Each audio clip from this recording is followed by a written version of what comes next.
গতকালকে যখন বাংলাদেশের পররাষ্ট্র মন্ত্রণালয়ের যেই অতিরিক্ত সচিব যখন ভারতে তারেক রহমানের যাওয়াটা প্রায় অনিশ্চিত করে দিলেন, যে যদি সেখানে অনুকূল পরিবেশ না থাকে তবে তারেক রহমানের সেখানে যাওয়াটা হচ্ছে না, এমনটাই তার সারমর্ম। এরপর থেকেই বিভিন্নভাবে আলোচনা নানান ধরনের ডালপালা ছড়াচ্ছে, এবং গতকালকে মানে বলছি বাংলাদেশ সময় হিসেবে গতকালকে বিকেলের পর থেকেই কোনো কোনো মহলে নতুন একটা তথ্য ছড়িয়ে পড়েছে। সেটি হলো, শেষ পর্যন্ত আগামী মাসে তারেক রহমানের মানে বাংলাদেশের প্রধানমন্ত্রীর যে যুক্তরাষ্ট্র সফরের যে কর্মসূচি আছে জাতিসংঘের অধিবেশনে, সেটিও ভেস্তে যেতে পারে। মানে তারেক রহমানের যুক্তরাষ্ট্রে যাওয়া নাও হতে পারে, এমন একটা আশঙ্কা তৈরি হচ্ছে, যেটির আজকে বিকেল থেকেই এটি ছড়ানো শুরু করেছে। আসলে কি হচ্ছে, কি হতে পারে যদি এমন এই আশঙ্কা যদি সত্যি হয়, সেটি কেন? অন্যদিকে যদি তারেক রহমানের শেষ পর্যন্ত যুক্তরাষ্ট্রে যাওয়া হয়ও, সেইখানে গিয়ে তিনি কি কি পরিস্থিতির মুখে, কি কি প্রশ্নের মুখে পড়তে পারেন, কথা বলবো এসব নিয়ে। সঙ্গে আছেন যুক্তরাষ্ট্রের সাংবাদিক, যিনি দীর্ঘদিন পর্যন্ত স্টেট ডিপার্টমেন্টে সাংবাদিকতা করছেন, দস্তগীর জাহাঙ্গীর। আমি আপনাকে ধন্যবাদ জানাচ্ছি আমাকে সময় দেওয়ার জন্য। আশা করি আপনি শুনতে পাচ্ছেন আমাকে। আমি আপনাকে ক্লিয়ার শুনতে পাচ্ছি। অসংখ্য ধন্যবাদ আপনাকে আপনার জার্নালে আবারও আমাকে আমন্ত্রণ জানানোর জন্য। জি, আমি একটু শুরু করতে চাই যেই তথ্যটি নতুন।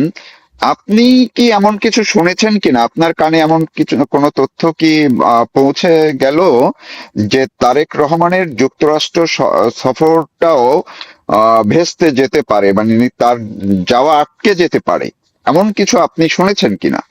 আমি যেভাবে শুরু করতে চাই সেটা এভাবে বলি যে বাংলাদেশ একটি সার্বভৌম স্বাধীন রাষ্ট্র হিসাবে আর অ্যাক্ট করতে পারছে না।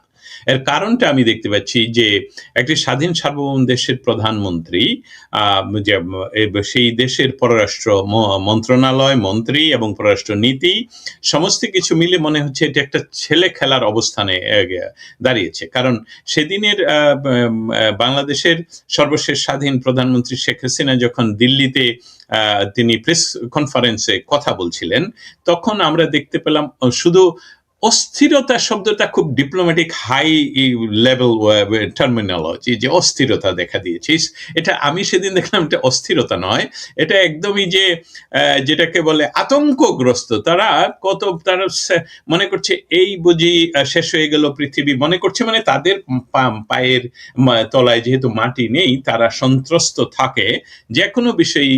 শেখ হাসিনা এবং ভারত দিল্লিতে উনি কথা বললি, তার জন্য দেখা গেল যে তারা একটি তথাকথিত, যেটা কোনো ধরনের ডিপ্লোম্যাটিক নর্মেই পড়ে না, যে আপনি যদি পররাষ্ট্র মন্ত্রণালয় থেকে অন্য দেশকে কিছু বলতে চান, এটা সামাজিক মাধ্যমে চিঠি লিখে বা প্রেস নোট দিয়ে নয়। এটার মধ্যে এটা আমরা জানি, আমরা অন্তত দের সাথে চলাফেরা করতে গিয়ে, সংবাদ সংগ্রহ করতে গিয়ে এই বিষয়টা আমরা জানি, তাদের communication not only that from the university, যে আমরা এসবগুলো শিখে এসেছি।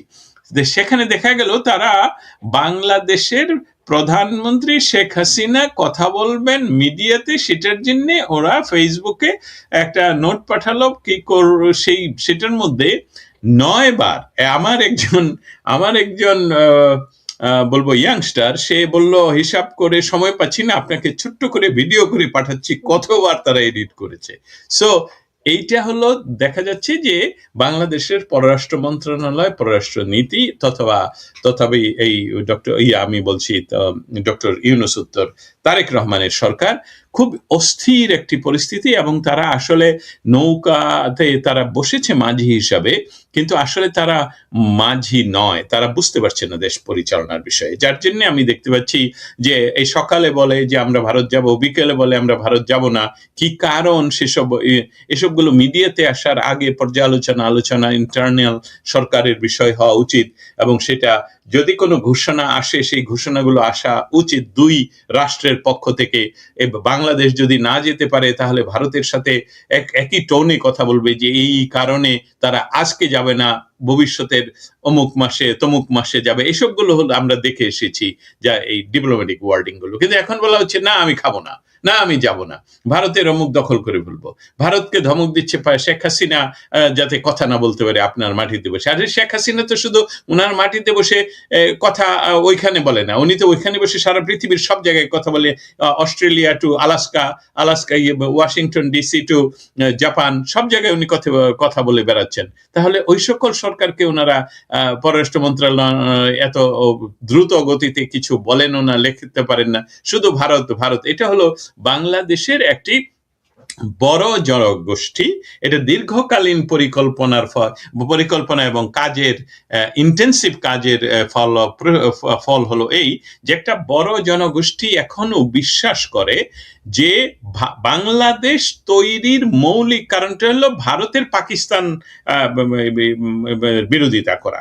কিন্তু সেটা যে আমাদের রাজনৈতিক চাহিদা, আমাদের ভবিষ্যৎ, আমাদের বাংলাদেশের সক্রিয়তা, আমাদের স্বাধীনতা, সার্বভৌমত্ব, সেটাকে অস্বীকার করে তারা এই কাজগুলো করে। অতএব আজকের যে পরিস্থিতি এই সরকার তৈরি করেছে, আমার মনে হচ্ছে লেজে গোবরে অবস্থা। এই লেজে গোবরে অবস্থার সর্বশেষ যে সংবাদ এখন আমরা যেটা নিয়ে আলাপ করছি, আটকে যেতে পারে তারেক রহমানের। আটকে যেতে পারে অর্থটা আমি ধরে নিব এইভাবে, হয়তো বা আমি বলবো যে আটকে যেতে পারে অর্থ হলো যে উনি কি আসলে সবকিছু ম্যানেজ করে দেশ থেকে বের হয়ে কোথাও 1 ঘন্টার জন্য যাওয়ার সাহস রাখেন বুকে? সেটাই বোধহয় আজকের প্রশ্ন হওয়া উচিত। জি, আমি আরেকটু স্পেসিফিক আপনাকে করে দিচ্ছি। আজকে যখন এই তথ্যটুকু আমি শুনলাম ভিন্ন একটা মাধ্যম থেকে, পরবর্তীতে একটু চেষ্টা করেছে যাচাই করার জন্য কোনো একটি এজেন্সির একজনের সাথে কথা বলে, জি, সেই জায়গা থেকেও এমন একটা আশঙ্কার কথা সরকারের মধ্যে, এমনকি বিএনপির মধ্যেও কাজ করছে বলে ওই সূত্রটি আমাকে বললেন যে কারো কারো আশঙ্কা সরকারের মধ্যে যে যদি তারেক রহমান যুক্তরাষ্ট্রে যান, ওই সময়টায় দেশের মধ্যে বড় কোনো একটা ঘটনা, যে কোনো ঘটনা ঘটে যেতে পারে। কি ঘটবে এটিও তারা নিশ্চিত নন, বাট আশঙ্কাটা তাদের মধ্যে খুবই বড় হয়ে উঠছে দিনে দিনে। এবং এই আশঙ্কাটা কিন্তু আগে থেকেই নাকি ছিল। এখন ভারতকে যখন এক ধরনের প্রত্যাখ্যান করা হলো, এটি আরো এখন জোরালো, আরো এখন ঘনীভূত হয়ে উঠছে যে সেপ্টেম্বরে যে কোনো সময় দেশে কোনো একটা ঘটনা ঘটতে পারে। এবং এই সময়টা যদি তারেক রহমান যুক্তরাষ্ট্রের সফরে যান, মানে আপনি যেটা বললেন দেশের বাইরে যান, তখন এই জায়গাটায় আপনার ব্যাখ্যা কি? কি আশঙ্কা, এমন আশঙ্কা কি ঘটতে পারে যদি ঘটে? আপনি যে আশঙ্কার কথা বলছেন, আমি এটার সাথে একটু পিছনে ফিরে গিয়ে দেখাতে চাই।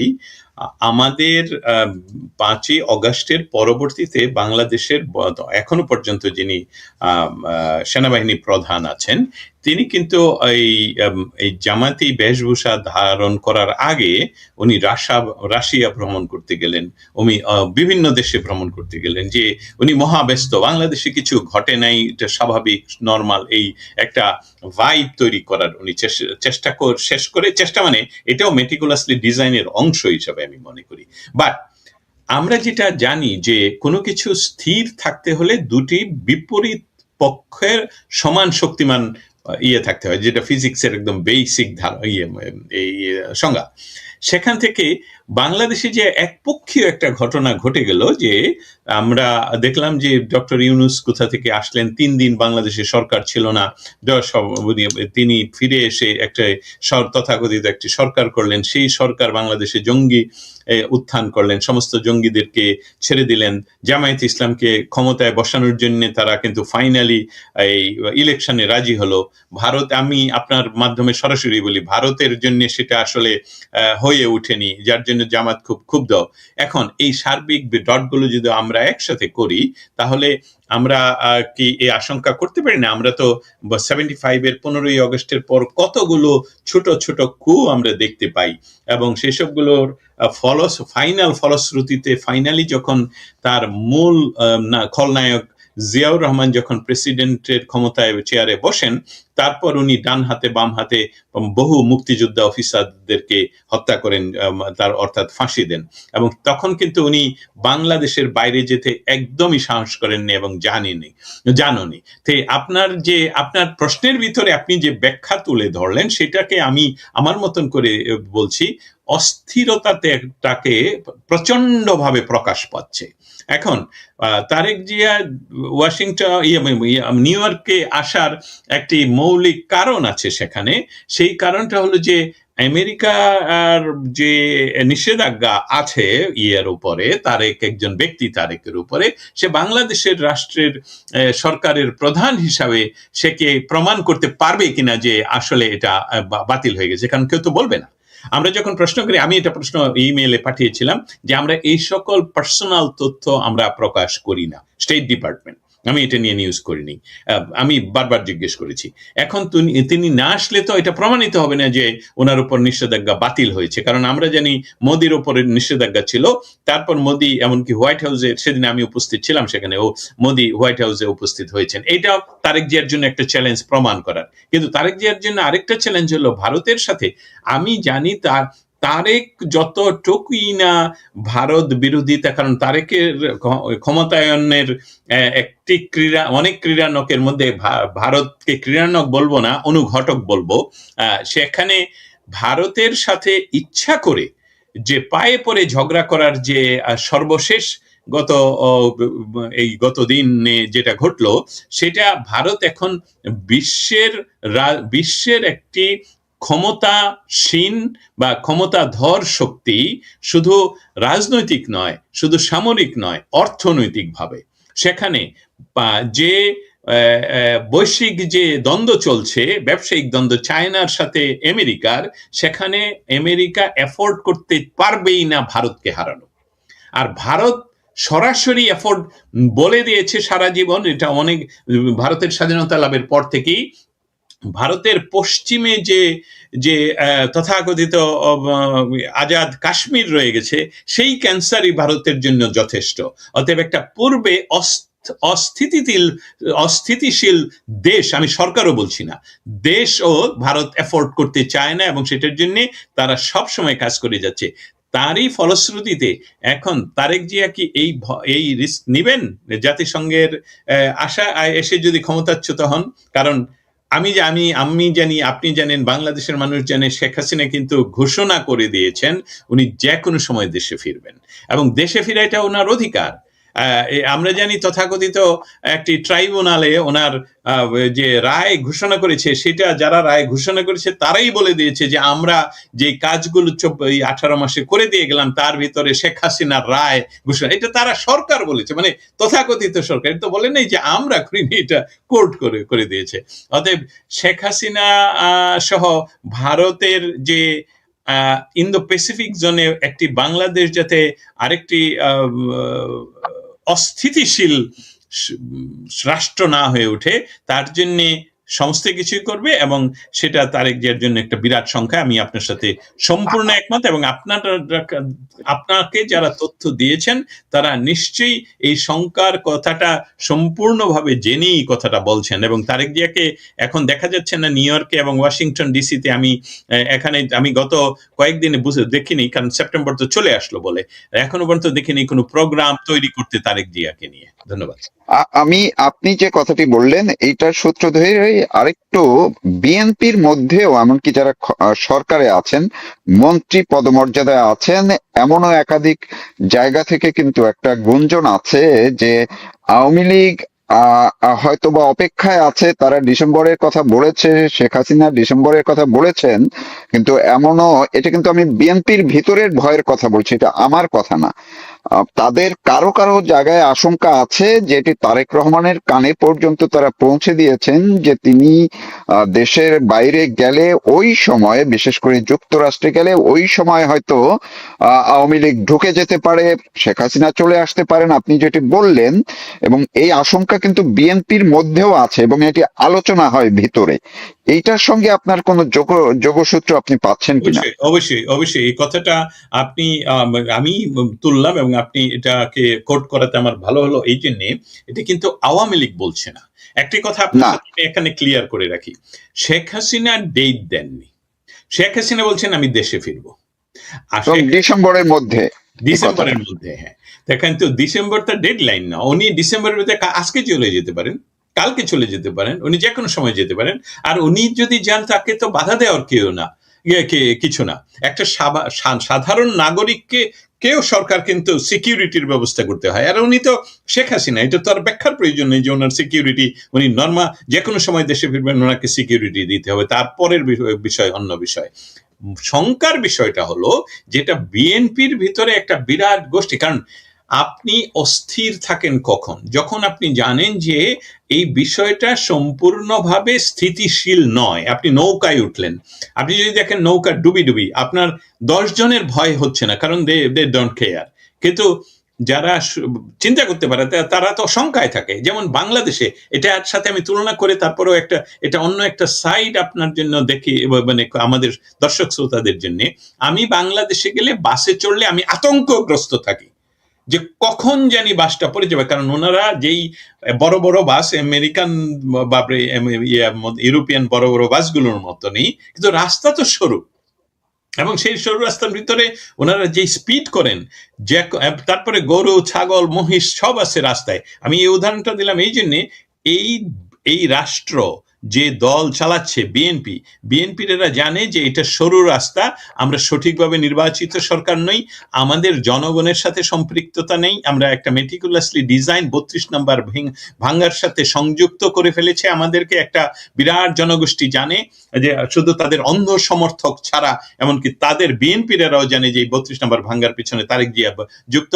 অতএব এই সার্বিক পরিস্থিতিতে তারা শঙ্কাগ্রস্ত যে তারেক জিয়া স্টেপ আউট সত্যি সত্যি যদি দেশ থেকে এই সেপ্টেম্বরের জন্য করে, তাহলে যে কোনো ঘটনা ঘটতে পারে। এবং আমি এর সাথে সংযুক্ত করে দিলাম একটু আগেই, যেটা রিপিট করছি, যে আমাদের বাংলাদেশের জন্মের সময় থেকে বা আগে থেকে যে একটি পরীক্ষিত বন্ধু রাষ্ট্র, আর অস্বীকার না, আমরা এটা তো বাংলাদেশকে তুলে নিয়ে অন্য জায়গায় বসাতে পারবো না, তারা আমাদের সবচেয়ে বড় নেইবার। অতএব নেইবার ভালো হোক খারাপ হোক, নেইবারের সাথে সুসম্পর্ক না রাখাটা আপনি সম্পূর্ণভাবে আত্মঘাতী, এবং সেটাই আজকে তারেক জিয়া করলেন। পররাষ্ট্র মন্ত্রণালয় থেকে আমরা যেটা জানলাম যে উনি ভারতে যাচ্ছেন না। অতএব সবগুলো সম্মিলিতভাবে তারেক ক্ষমতা হারাতেই পারেন, এবং শেখ হাসিনা যে কোনো সময় বাংলাদেশে ঢুকতে পারেন। এবং আপনার আজকের যে হেডলাইন, তার সাথে আমি অন্ততপক্ষে এটা মিলাতে পারি যে এমনকি উনি যুক্তরাষ্ট্র ভ্রমণ বাতিল করতে পারেন। আমি এই জায়গাটিতে আপনার এই যে নাসিরুদ্দিন পাটোয়ারি, যিনি ডক্টর ইউনূসের যে এনসিপির খুবই বেপরোয়া একজন নেতা, তিনি কিন্তু ইদানিং তিনি হাসনাত সারজিৎ তারা নিয়মিত এখন বলাই শুরু করেছেন যে এই সরকারের শেষ। এই নাসিরুদ্দিন পাটোয়ারি কালকে না পরশুদিনে তিনি বললেন যে তারেক রহমান সরকারকে আর রাখা যাবে না। তাহলে এই জায়গাটায় হঠাৎ করে ডক্টর ইউনূসকে রাষ্ট্রপতি না করায় কি তারা বেশি ক্ষুব্ধ হলো কিনা, তারাও কিছু করতে পারে কিনা? Thank you. এটা আমার মনে থাকতো না। আপনি অসংখ্য ধন্যবাদ এই বিষয়টা তুলে ধরার জন্য। এটা নিয়ে খুব আমার মানে আমার অনেকগুলো তথ্য আমার কাছে মনে হচ্ছে, আমি জানি, মনে হচ্ছে তথ্যগুলো আসে। সেটা হলো আসলে বাংলাদেশ রাষ্ট্রটা পরিচালনা, আপনি যাকেই প্রধানমন্ত্রী হিসেবে দেখছেন, পরিচালনা হচ্ছে অন্য জায়গা থেকে। আমরা ছোট ছোট শব্দগুলো ব্যবহার করব, যেমন সেফ হাউসের বিষয়টা, এসবগুলো তাদের তাত্ত্বিক গুরু বা মনস্তাত্ত্বিক গুরু বা গড গুরু, হোয়াট এভার আপনি বলেন, তারা কিন্তু সহ্য করতে পারছে না, তাদের বয়সের কারণে হোক আর কারণে হোক। আপনি কিন্তু বেশিক্ষণ রাখতে পারেন না যে গোপন বিষয়গুলো, এটার জন্য বিরাট হতে হয়, প্র্যাকটিস থাকতে হয় যে আমি এই কথাটা কখনোই বলবো না। তারা বলে দিচ্ছেন যে কিভাবে কি ঘটলো, 4 জন 6 জন, এবং তাদেরকে মস্তিষ্ক প্রক্ষালন করা হলো কিভাবে, যে তোমরা বলতে হবে যে এখন শেখ হাসিনা। এবং এখানে ওয়াশিংটন ডিসিতে আমি ঢুকে গেলাম একটি গ্রুপের ভিতরে, সেখানে গিয়ে দেখি ওই যে জন ডেভিলোভিচ অর সামবাডি, সে ট্রেনিং দিচ্ছে কিভাবে প্রত্যেক 15 মিনিটে শেখ হাসিনার চাই এটা বলতে হবে। সাথে সাথে সে যখন টের পেল, বললো যে আমাদের একজন খুব বন্ধু আছেন এখানে, বাট উই ডোন্ট কেয়ার। আমাকে দেখে। তা এটা এটা এটা এই এই বিষয়টা হলো তারেক জিয়ার সরকার আসলে অ্যাপয়েন্টেড বাই এনসিপি তথা আমি যেই দেশে বসবাস করি সেই দেশ দ্বারা। এখন তারা যদি খেপে যায় তাহলে তারা এখনো পর্যন্ত নিয়ন্ত্রণ করে, কারণ এই রাস্তায় এখনো তাদের আর্মি রয়ে গেছে, এটা বাংলাদেশের আর্মি নয় কিন্তু, এবং সেখানে যে কোনো সময় এটা ঘটাতে পারে। এখন দুশ্চিন্তার বিষয় হলো আমেরিকার সরকারের সাথে মোদী সরকারের সরাসরি গত ৩-৪ মাসের তথ্য অনুসারে যে আমরা একটা এফোর্ড করতে, অস্থিতিশীল রাষ্ট্র ওইখানে আমরা চাই না, এবং এটা আমাদের স্থিতি আনার জন্য আমরা যদি রাশিয়ার সাথে কাজ করতে হয়, চীনের সাথে কাজ করতে হয়, আমরা লোকালি করব। আমেরিকা এটা আবার এফোর্ড করতে পারবে না। আমেরিকা এই এফোর্ড করতে না পারাতে বলছে যে আপনারা কি চান, আমি একদম সহজভাবে বলে দিচ্ছি, আপনারা কি চান, আমরা চাই ওখানে স্থিতিশীল গভর্নমেন্ট, উই ডোন্ট কেয়ার। কিন্তু স্থিতিশীল সরকারের শব্দগুলো আমি আর আপনি কথা বললে, বাংলাদেশে যেখানে ৮ কোটি মানুষ একটি একটি রাজনৈতিক দলকে সমর্থন করে, সেই ৮ কোটি মানুষের রাজনৈতিক দলকে তো আপনি বাদ দিয়ে সেখানে স্থিতিশীল করতে পারবেন না। আজ পর্যন্ত শেখ হাসিনা নিজে প্রতিটি মিটিংয়ে সকাল বিকাল সন্ধ্যায় উনি প্রত্যেকটা মিটিংয়ে ওনার রাজনৈতিক কর্মীদেরকে বলেন তোমরা সশস্ত্র হও না, তোমাদেরকে মেরে ফেলছে ধৈর্য ধরো, তোমার বোনকে র‍্যাপ করেছে ধৈর্য ধরো। আর শেখ হাসিনা যখনই বলবে যে প্রতিহত করো, তাহলে কি অবস্থাটা হবে চিন্তা করছেন? আজকে একটি একটি অনলাইন সভায় আমি ছিলাম বক্তা হিসাবে, সেখানে তারা নিজেরা পারমিশন চাচ্ছে যে মরবো ৩ জনকে নিয়ে মরবো, না হলে ৩২ নম্বরে আমরা একজন যাব, আর পুলিশ আমাদের কয়জন পুলিশ আছে, আমরা ১,০০০ মানুষ এখানে উপস্থিত থাকবো একসাথে, ওরা মারবে আমরা মারবো। এই যে গৃহযুদ্ধের একটা প্রেক্ষিত তৈরি হয়ে আছে, এবং সেটার জন্য জামায়াতে ইসলামের কাছে কিন্তু অস্ত্র নিয়ে তারা রেডি একদম। আমার তথ্য অনুসারে একদম আমি আমি আমি দায়িত্ব নিয়ে বলছি, সেই প্রেক্ষিতটাকে অ্যাভয়েড করার জন্য শেখ হাসিনা যেমন কাজ করে যাচ্ছেন, ভারত সেরকম কাজ করে যাচ্ছে। এখন তারেক জিয়াকে ডিসিশন নিতে হবে যে আপনি এই মুহূর্তে বাংলাদেশের রাজনৈতিক পরিস্থিতি তথা শেখ হাসিনাকে দেশে আসার পথ সুগম করে দিতে হবে। বাংলাদেশের রাজনীতিতে জামাতকে নিষিদ্ধ করে আওয়ামী লীগ এবং তার সহযোগী সকল সংগঠনের রাজনৈতিক কার্যক্রমের উপর যে নিষেধাজ্ঞা বা আইন, বাতিল আইন, সেটা বাতিল করতে হবে। আর সেই সাথে শেখ হাসিনা তথা আওয়ামী লীগের সাথে রাজনৈতিক আলাপে যুক্ত হতে হবে, এবং সেখানে রাষ্ট্র পরিচালনায় প্রয়োজন বোধে নতুন নির্বাচন দিতে হবে। সেটা যদি না হয় তাহলে এই যে এটা জুজুর ভয় না, এই ভয় শেখ হাসিনা আসবে। এই সরকারকে এটা এই বাস্তবতাটা গ্রহণ করেই স্টেপ নিতে হবে, আপনি কি আসবেন কি আসবেন না। অতএব এটা খুব সহজ সরল ভাষায় কথাটা হলো যে তারেক জিয়ার যুক্তরাষ্ট্র ভ্রমণটাও এখন লিম্ব, যে কোনো সময় নাও আসতে পারে।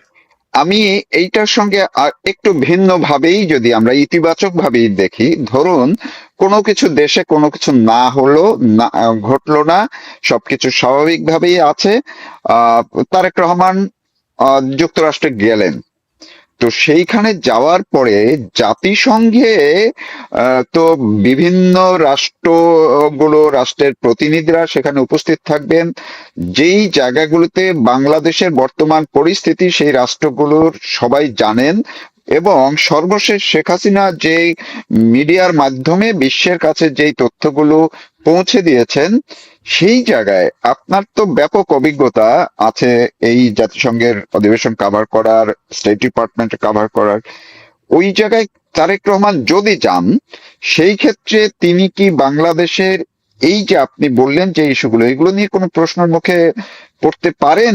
যে এই একটি রাজনৈতিক দলের উপরে কেন নিষেধাজ্ঞা এখনো দেয়া আছে, সেখানে কি এই প্রশ্নের মুখে পড়তে পারেন, যেটি কয়েকদিন আগে জাতিসংঘেরই প্রতিবেদনে আসছে যে বাংলাদেশের জঙ্গিদের ঘাঁটি, আল কায়দার ঘাঁটির তারা উদ্বিগ্ন, সেখানে কি এই প্রশ্নের মুখোমুখি হতে পারেন? সাংবাদিকদেরকে ২ বছর পর্যন্ত কারাগারে কেন বন্দী করে রাখা হলো, কেন এই আদালতটা নিয়ে প্রশ্ন উঠছে, রায় নিয়ে, শেখ হাসিনা সহ অন্যদের রায় নিয়ে প্রশ্ন উঠছে, এই প্রশ্নগুলো কি জাতিসংঘে অধিবেশনে উঠতে পারে? তিনি তারেক রহমান যদি যান, তিনি কি এই প্রশ্নের মুখে পড়তে পারেন কিনা? আমি অসংখ্য ধন্যবাদ। জাতিসংঘকে লক্ষ্য করে তারেকের উপস্থিতি, এইভাবে আমি উত্থাপন করব।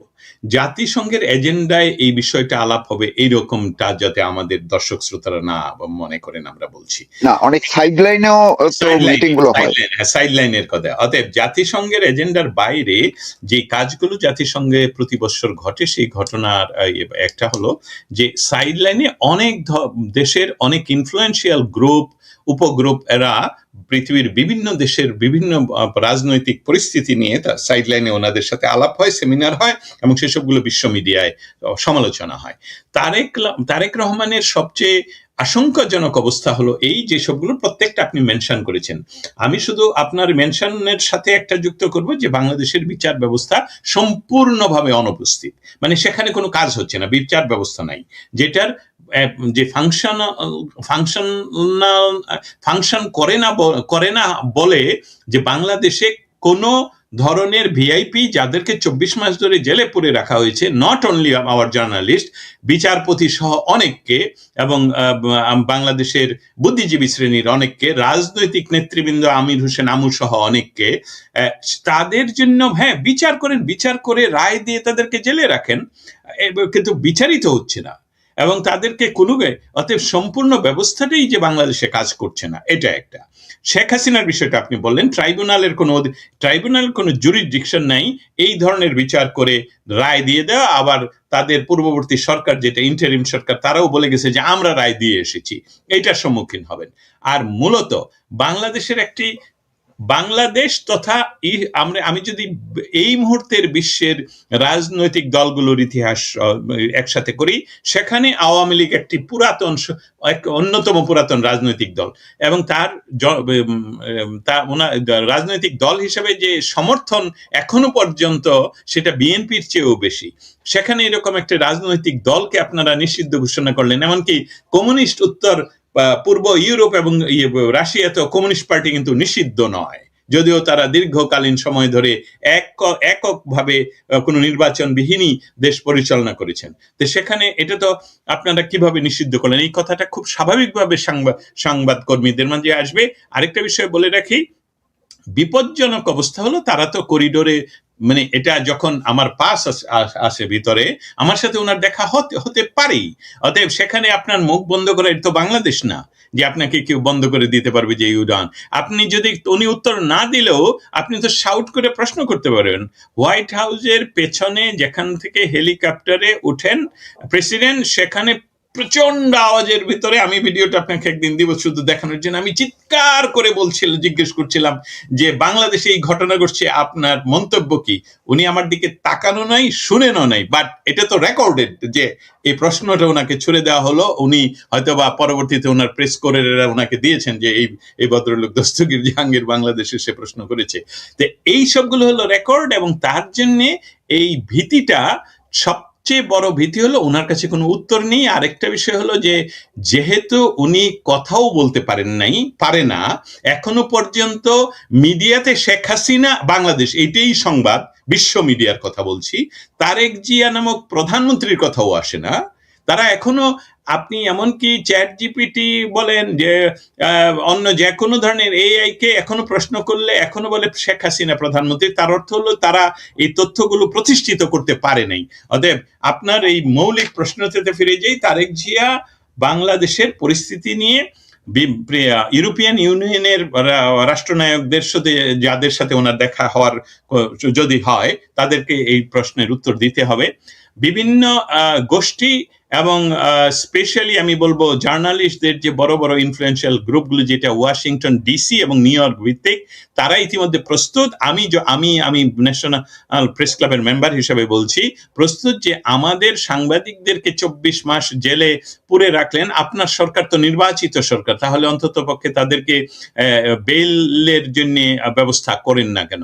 আপনি তো বলেছিলেন আইনের শাসন প্রতিষ্ঠা করবেন। সেই সাথে আরেকটা বড় প্রশ্ন, যেটার উত্তর ওনার কাছে আসলে দেওয়ার কোনো উপায়ই থাকবে না, সেটা হলো যে বাংলাদেশের রাজনৈতিক ইতিহাস, বাংলাদেশের স্বাধীনতা সংগ্রামের ইতিহাসের সাথে শেখ মুজিবুর রহমান যুক্ত, যার নেতৃত্বের আন্ডারে আপনার বাবা মেজর জিয়া করেছেন, মুক্তিযুদ্ধ করেছেন। তার মৃত্যুবার্ষিকী এবং তার বাড়ি যে ভেঙে দিল, সেসবগুলো আপনার সরকার এখনো সেই একই পথে হাঁটছে কেন? এই বিষয়গুলো উনাকে প্রশ্ন করা হবে। আমি এটা আর গভীরে গেলাম না, তাহলে হয়তোবা যারা যেভাবে প্রস্তুতি নিচ্ছে সেটা প্রকাশ পেয়ে যাবে। নট অনলি দ্যাট, আর অন্যান্য ইনফ্লুয়েন্সিয়াল গ্রুপগুলো তৈরি উনাকে প্রশ্ন করার জন্য। এই যে মানবাধিকার সংগঠনগুলোর যারা থাকবেন সাইড লাইনে, তো নর্মালি বেশিরভাগই প্রভাব থাকে, আমরা যা দেখেছি যে মানবাধিকার নিয়েই বেশি প্রশ্নগুলো থাকে সাইড লাইনে এবং ইস্যুগুলো তৈরি হয়। এই 24-এর জুলাই আগস্টের হত্যাকাণ্ড ঘিরে অন্তর্বর্তীকালীন সরকার যে দায় মুক্তি দিল, সেইটা কি কোনো মানবাধিকার সংগঠন, এমনকি ভলকার তুর্কের যে রিপোর্ট, সেইটা নিয়েও আলোচনা আসতে পারে কিনা? খুব ছোট করে, আমরা শেষের দিকে প্রায়। মানবাধিকার নিয়ে যে সকল সংস্থাগুলো, এমনকি জাতিসংঘের সাথে যারা রেজিস্টার্ড হিসাবে কাজ করছে, তাদের মৌলিক প্রশ্নটি, তারা কিন্তু একটা বিষয় ইতিমধ্যে সব বাংলাদেশ সরকারকে বারবার বলে বলে দিয়েছে যে বাংলাদেশের কোনো রাজনৈতিক অধিকার, কোনো রাজনৈতিক দলের অধিকার হরণ এটা সঠিক নয়। তারপর অন্যান্য বিষয়গুলো, যেমন বাংলাদেশে প্রতিনিয়ত যে হত্যা হচ্ছে, সেই হত্যাগুলো নিয়ে তাদের তদন্ত। আর on the top of that, যেটা সবচেয়ে বড় প্রশ্ন আসবে মানবাধিকার কর্মী বা মানবাধিকার সংস্থা, বিভিন্ন সংস্থার কাছ থেকে, সেটা হলো পুলিশ হত্যা, পুলিশকে ঝুলে রাখা। সেই পুলিশ হত্যা যারা করেছে তাদেরকে ইন্ডেমনিটি বা এই ধরনের কোনো আইন, যেটা অধ্যাদেশ দিয়ে ডক্টর ইউনূস করে গিয়েছিলেন, সেসবগুলোকে আপনারা আইনে পরিণত করলেন কিভাবে? জনগণ তো ম্যান্ডেট আপনাদেরকে দেয়নি যে তাদেরকে রক্ষাকর্তা পুলিশকে যারা হত্যা করবে। কারণ এটা তো এরকম নয় যে একটি রাষ্ট্র আরেকটি রাষ্ট্র, শত্রু রাষ্ট্রের সাথে যুদ্ধ করছে, সেখানে তাদের বাহিনীকে তারা হত্যা করেছে, তাদের সৈনিককে তারা হত্যা করেছে। That's not the way. এটা হলো একই দেশের, এটা সরকার হোক, বিরোধী দল হোক, পুলিশ হলো সিকিউরিটি, সেই পুলিশকে হত্যা করা হয়েছে। নট অনলি দ্যাট, বাংলাদেশে যে সকল নারী অধিকার সংস্থাগুলো নিউ ইয়র্কের সাথে সংযুক্ত, তাদের তো তরফ থেকে আমাকে জানানো হয়েছে যে বাংলাদেশের নারীদের যে অধিকার বঞ্চিত করা হচ্ছে, এই স্পেশালি এই সরকারের সময়, ইউনূস সরকারের সময়, যারা যে সকল নারীদেরকে রেপ করা হয়েছে, তাদের পক্ষ থেকেও একটা বিরাট প্রেসার ক্রিয়েট করা হবে যখন তারেক জিয়া জাতিসংঘে উপস্থিত থাকবেন। একদম শেষ করব এই প্রশ্নটার একটু আপনার কাছ থেকে জানার জন্য, সর্বশেষ পরিস্থিতি। আমার চ্যানেলেই মাত্র 2 দিন আগে যুক্তরাষ্ট্র আওয়ামী লীগের সভাপতি ডক্টর সিদ্দিকুর রহমান তিনি বলেছেন যে তারেক রহমান যদি আওয়ামী লীগের উপর থেকে নিষেধাজ্ঞা প্রত্যাহার না করে যুক্তরাষ্ট্রে আসেন, তার পরিণতি তারা ওই যে ডক্টর ইউনূস যাওয়ার পরে যা হয়েছিল সেই কর্মসূচি তারা নিয়ে রেখেছেন এবং এটি ঘোষণাও করেছেন। তারা এয়ারপোর্টে, হোটেলে, এমনকি ভেন্যুর সামনে তারা একদম দিনক্ষণ ঠিক করে রেখেছেন, কর্মসূচি পালন করবেন তারেক রহমানকে প্রতিহত করার জন্য, প্রতিবাদ জানানোর জন্য। তো সেইটা, তিনি তো সরকার প্রধান হিসেবে যাচ্ছেন, যদি যান, তো সেই ক্ষেত্রে কি হতে পারে ওই সময়? আপনার এটা, আপনি তো তাদের সঙ্গে যোগাযোগ আছে, কি হতে পারে যদি এই দলীয় ভাবে আওয়ামী লীগ এবং বাঙালি কমিউনিটি তারা যদি এই ধরনের কোনো কর্মসূচি নেয়? গত এটার জন্য একটি উদাহরণ দেওয়া প্রয়োজন। গত 15 তারিখে জাতীয় শোক দিবসে আমাদের নিউ ইয়র্কের জ্যাকসন হাইটসে বাংলাদেশ আওয়ামী লীগ যুক্তরাষ্ট্রের আয়োজনে শোক এবং দোয়া মাহফিলের একটা অনুষ্ঠান হয়। সেখানের একটি ভিডিও আমি শেয়ার করি। ভিডিওটা শেয়ার করি শুধু দেখানোর জন্য যে সেখানে সহস্রাধিক লোক একদম অনাহত। এটা এরকম আওয়ামী লীগের বা বিএনপির বা এরকম রাজনৈতিক কর্মসূচিতে ছোট রুমের ভিতরে করে তাদের নিজস্ব লোকস্বজন আসে, কিন্তু এটা ছিল শত শত মানুষের উপস্থিতি। অতএব এইটা আমার মনে হয় ডক্টর সিদ্দিকুর রহমান, যিনি যুক্তরাষ্ট্র আওয়ামী লীগের সভাপতি, উনি যেটা বলছেন, এটার আমি সামঞ্জস্যতা দেখতে পাচ্ছি। ইতিমধ্যে আমার কাছে যে তাদের আমার সাথে যে তাদের কর্মসূচি শেয়ার করেছেন, সেখানে যেখানেই তারেক জিয়া, সেখানেই প্রতিহত করা হবে। তারেক জিয়া প্রোটোকল পাবেন, ওনার জন্য দুর্ভাগ্য হবে যে হয়তোবা উনি হোটেল লবি থেকে দাঁড়িয়ে হ্যালো বলতে পারবেন না, কারণ সেখানে কে কোন দলের এটা তো আর গুনে গুনে ঢুকানো যাবে না। অতএব এটা এমনও ঘটতে পারে, আমরা যেটা আপনি মেনশন করেছেন সেরকমও ঘটতে পারে। আর না ঘটার সম্ভাবনা হলো, যদি এটা বলি তাহলে তারেক জিয়াকে হাইড করে রাখতে হবে, যেটাকে বলে সরকারি প্রোটোকল দিয়ে, এবং জাতিসংঘ তাকে প্রোটোকল দিবে, কিন্তু ওনার সাথের সঙ্গীরা তো সেটা পাবেন না। সেটার জন্য আমি মনে করছি যে যুক্তরাষ্ট্র আওয়ামী লীগ এই মুহূর্তে সারা পৃথিবীর মাঝে সবচেয়ে, যুক্তরাষ্ট্র আওয়ামী লীগ ডক্টর সিদ্দিকুর রহমানের নেতৃত্বে যেমন কাজ করে যাচ্ছে, এখানে আওয়ামী লীগের অন্যান্য গ্রুপরাও রয়েছে, তারাও সক্রিয়, বিশেষভাবে সক্রিয়, এবং তারা পূর্বাঞ্চল, উত্তরাঞ্চল, তারপর দক্ষিণাঞ্চল, এই সকল কিছু মিলিয়ে এখানে একটা হই হই রই রই কাণ্ডের ঘটবে। এবং তারা অনেকে ডিক্লেয়ার করেছেন যে প্রয়োজন বোধে আমরা গ্রেফতার হব, কিন্তু প্রতিহত আমরা করবই। অতএব কর্মসূচি নিয়ে যেটা ডিক্লেয়ার করেছেন, আমি দেখতে পাচ্ছি যে 15ই আগস্টে সেটা সফল হয়েছিল। অনেক ধন্যবাদ আপনাকে। দর্শক, শুনলেন যুক্তরাষ্ট্রের সাংবাদিক দস্তগীর জাহাঙ্গীর, তিনি অনেকগুলো পয়েন্ট অনেক অ্যাঙ্গেল থেকে বিশ্লেষণ করে বুঝিয়ে দিলেন যে তারেক রহমানের যুক্তরাষ্ট্রে যাওয়া, সেটিও যে আটকে যেতে পারে, আমরা কিন্তু বলছি না যাবেই, যেতে পারে। এই আলোচনা কিন্তু গতকালকে বিকেল থেকেই শুরু হয়েছে, এমনকি এজেন্সির মধ্যেও এই আলোচনাটি আছে, সরকারের মধ্যেও আছে, এমনকি মন্ত্রী যারা আছেন তাদের মধ্যেও এই আশঙ্কাটিও আছে। এবং